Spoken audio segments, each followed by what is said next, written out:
Range का इतना शानदार क्वेश्चन लेके आया हूं बच्चों, जिसमें बहुत सारे बच्चों को बहुत प्रॉब्लम होती है। ये ऐसा क्वेश्चन है बच्चों जिसको अगर आप रेंज के सारे टाइप कर भी लोगे तब भी नहीं होगा।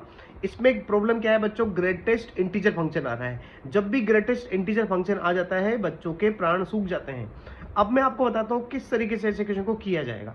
सबसे पहले देखिए, इस क्वेश्चन में आपसे इस फंक्शन की रेंज पूछी गई है पूरे की, ठीक है, जिसमें ग्रेटेस्ट इंटीजर आ रहा है, साथ में उसने डोमेन भी दे रखी है, एक्स की वैल्यू भी दे रखी है। तो जब भी बच्चों ग्रेटेस्ट इंटीजर का क्वेश्चन आ जाए, हमको एक्स को डिफाइन करना पड़ेगा। जैसे बॉक्स क्या कहता है, बॉक्स ये कहता है कि अगर 2 से 3 के बीच में वैल्यू होगी तो बॉक्स 2 देगा, 3 से 4 के बीच में 3 देगा। तो इस तरीके से हमको पार्ट वाइज सोल्व करना पड़ेगा इसको, ठीक है। तो सबसे पहले हम डोमेन के हिसाब से एक्स की वैल्यू पहले 2 से 3 लेते हैं, ठीक है। देखिए, एक्स की वैल्यू 2 से 3 होती है तो बॉक्स हमको क्या देता है, 2 देता है, ठीक है भाई। अब मैं ये जो फंक्शन के रेंज में 1 में आ रहा है, इसको बनाने की कोशिश करता हूँ। सबसे पहले मैं दोनों तरफ स्क्वायर करता हूँ। स्क्वायर करने पर मुझे क्या मिल जाएगा, 2 का स्क्वायर मिल जाएगा 4 और 3 का स्क्वायर मिल जाएगा 9, ठीक है। अब मैं तीनों तरफ +1 कर दूंगा तो मुझे ये वैल्यू मिल जाएगी।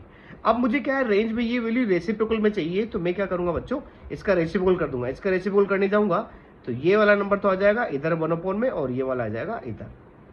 जिसको सोल्व कर लूंगा तो देखिए मुझे ये मिल जाएगा। देखो, ये वैल्यू आ चुकी है मुझे 1/10 से लेके 1/5 तक।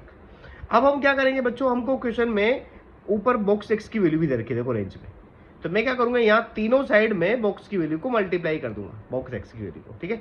यहाँ सिर्फ बॉक्स एक्स रख दूंगा, यहाँ बॉक्स एक्स की वैल्यू 2 रख दूंगा, जिससे मुझे ये रेंज मिल जाएगी बच्चों। ध्यान देना, मैंने यहाँ बॉक्स रख दिया और यहाँ पर बॉक्स की वैल्यू 2 रख दी थी, जिससे मुझे रेंज ये मिल चुकी है।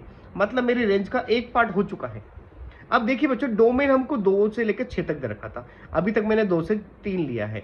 अब अगला क्या लेना पड़ेगा बच्चों, मुझे एक्स की वैल्यू लेनी पड़ेगी बच्चों, 3 से 4 लेनी पड़ेगी, 4 से 5 और 5 से 6। तो ये ऐसे इंटरवल तोड़ने पड़ेंगे। देखो, एक्स की वैल्यू मुझे 2 से 3 भी लेनी पड़ेगी, 4 से 5 और 5 से 6 भी लेनी पड़ेगी, जहां पर मैं बॉक्स की वैल्यू अच्छे से जानता हूँ, ठीक है। तो ये बिल्कुल बिल्कुल ऐसे ही करेंगे जैसे आपने यहाँ किया था। ये वाला सारा पार्ट निकालना पड़ेगा हर क्वेश्चन में, ठीक है। तो हम निकालते हैं। देखो, इस वाले केस में बॉक्स की वैल्यू 3 होती है और फिर अपन वही सारा कार्यक्रम करके ये जो सारी वैल्यू निकालेंगे बच्चों, तो रेंज की वैल्यू मुझे ये मिल जाएगी इस केस में। इस वाले केस में रेंज की वैल्यू ये मिल जाएगी, बिल्कुल वही तरीका जो अपन ने वहां सोल्व किया था पहले वाले में। और इस वाले केस में ये वैल्यू आ जाएगी। अब आखिरी में इन सबको यूनियन करके ऐड कर दूंगा तो मुझे रेंज की वैल्यू ये मिल जाएगी, ठीक है ना बच्चों। तो ये बहुत शानदार तरीका है बच्चों, इतना शानदार क्वेश्चन है जिसमें बड़ी प्रॉब्लम आती है। अगर आप इस क्वेश्चन को देख लेंगे तो आपको इजीली समझ में आ जाएगा। और ऐसे ही अच्छे से वीडियो, अच्छा सा एक्सप्लेनेशन देखने के लिए हमारे वीडियो से जुड़ सकते हैं।